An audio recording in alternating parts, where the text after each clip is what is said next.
Novamente juntos, continuamos a leitura do livro Reportagens de Além Túmulo. Humberto de Campos, psicografia de Francisco Cândido Xavier. Caso de hoje, o diagnóstico. Antes da reunião, Tomé Colavida imprimiu a carícia habitual aos bigodes longos, fitou a médium Dona Eulália com um olhar de prevenção e dirigiu-se ao orientador dos trabalhos atenciosamente. Senhor Martinho, vejamos o caso do meu diagnóstico. Iniciados os serviços psicográficos, espero que o receitista me não falte com esclarecimentos técnicos relativamente aos meus males orgânicos. Imagine o senhor que já visitei diversos agrupamentos sem resultado satisfatório. Não obteve definições precisas? Indagou o bondoso diretor da reunião, demonstrando fraternal interesse. Nunca. Frequentemente recebo mensagens de Acácio, amorosa entidade que se afirma amigo de outras eras. Todavia, suas elucidações não me satisfazem. Eu vivo desalentado, aflito. Desde muito permaneço arredio à medicina. Meu sobrinho, Sinfrônio, clínico de renome, aconselhou-me exames detalhados. Entretanto, perambulei em vão através de laboratórios por mais de 2 anos e de alguns meses para cá vivo interessado no espiritismo, procurando, porém, inutilmente, a solução do meu caso pelas salas mediúnicas. Mas não terá obtido conselhos receituário, indicações? Inquiriu Martino emocionado. Sim, esclareceu o doente. Semelhantes recursos não me têm faltado. Contudo, que me vale o roteiro sem nomenclatura? Necessito obter o diagnóstico de minha verdadeira situação. Creio não daria bem avisado se usasse remédios, ignorando quais os sofrimentos físicos. Preciso esclarecimentos exatos, diretrizes francas. Apesar, porém, de minha insistência, os espíritos nunca traçam o diagnóstico desejado. Aconselham-me, atendendo talvez à minha ansiedade, com a panaceia das boas palavras. Entretanto, isso não serve ao meu temperamento, amigo da verdade. Martinho sorriu paciente e obtemperou.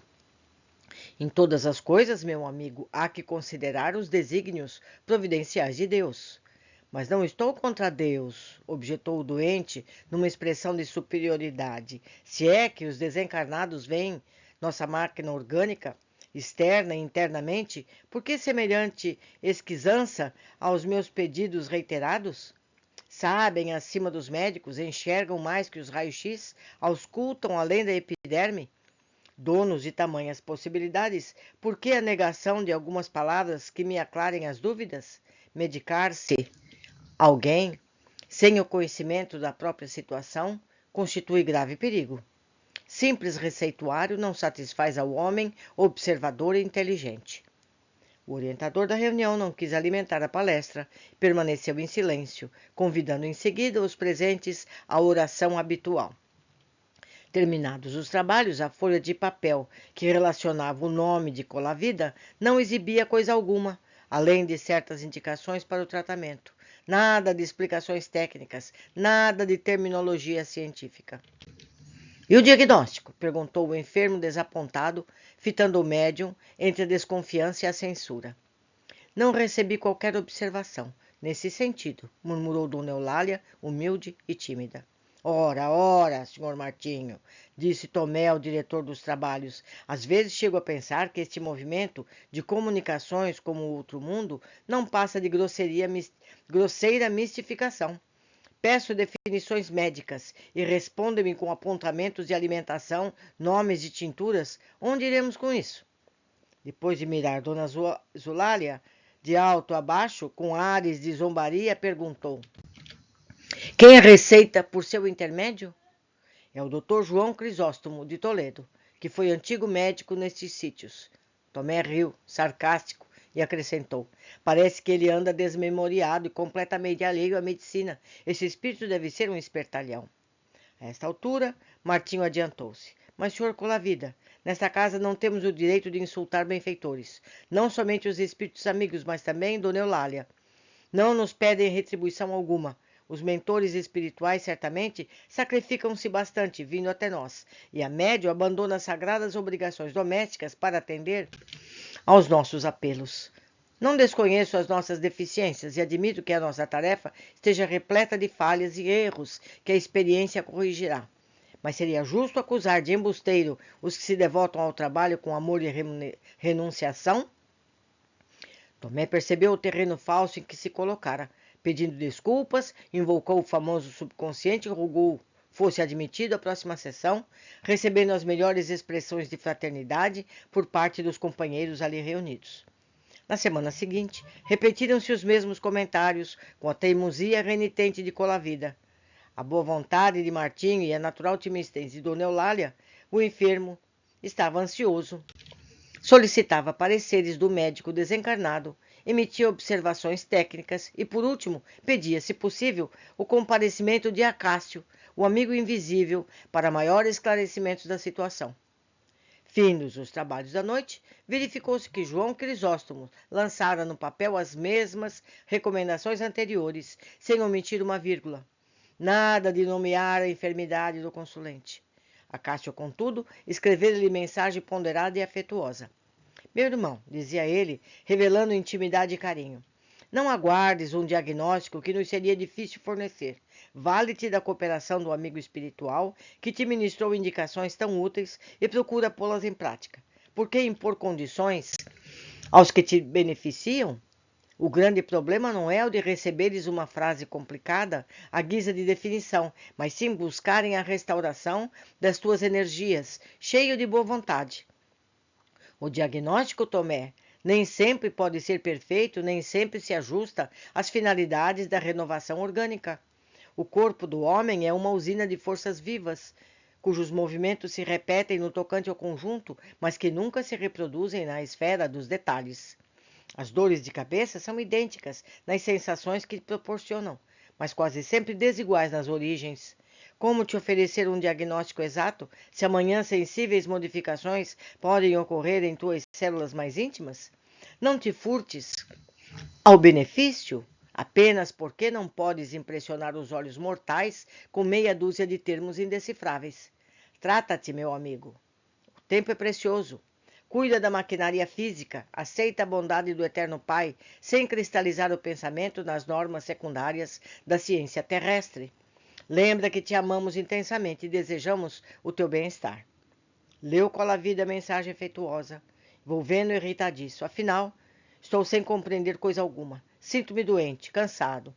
Peço esclarecimentos que satisfaçam e os invisíveis me dirigem exortações. E fixando o olhar na médium, rematava.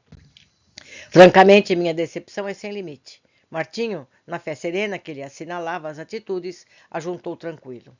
É o que merecemos, meu amigo. Desejávamos receber o diagnóstico, mas... Tomé coçou nervosamente a cabeça e cortou-lhe a palavra. Nada de reticências. Presenciamos verdadeiros fracassos.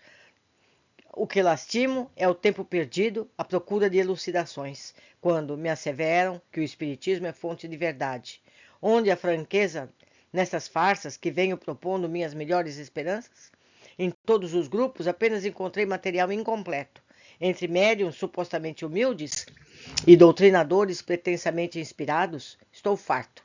Não vim procurar consolações, mas informes necessários. Estes espíritos, contudo, devem andar lá no alto, à maneira de asnos cá embaixo.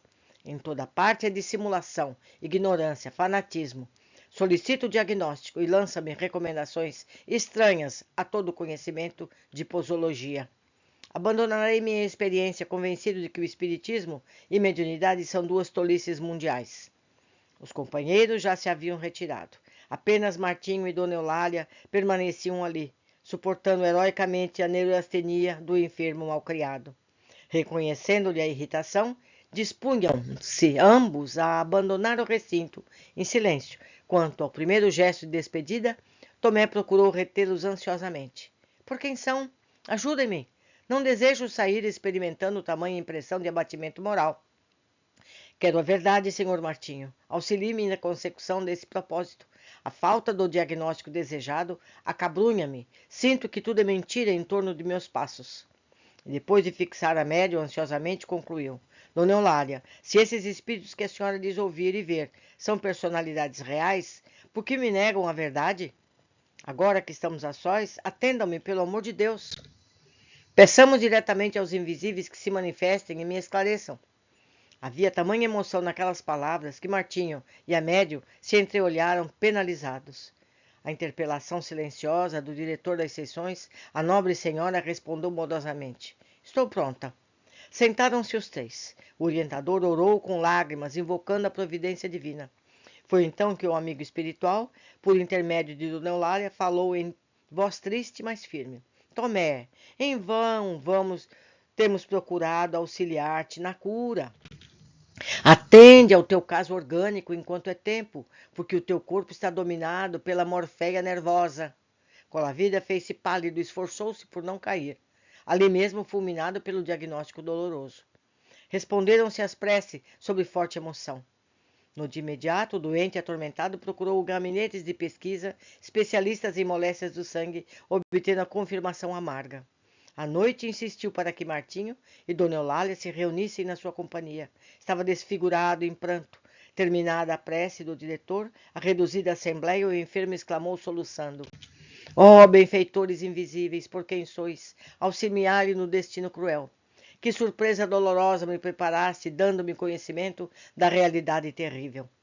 Mas, nesse instante, a generosa entidade de Acácio tomou o punho da Amédio e escreveu: Conforme-te, meu amigo Tomé, não queria a verdade completa, o diagnóstico aproximado da tua situação orgânica? Não chores. Lembra-te que Jesus é divino médico. Não esqueças de que tem agora lepra no mundo. Não estás esquecido pela bondade de Deus. Meu Deus do céu, que coisa! Fizeram tudo para evitar o sofrimento dele, mas ele queria a verdade, e a verdade aí está. Tem gente assim. E nós? Será que somos assim? Teimosos? Por hoje ficamos aqui. Aguardo todos no próximo caso trazido por Humberto de Campos.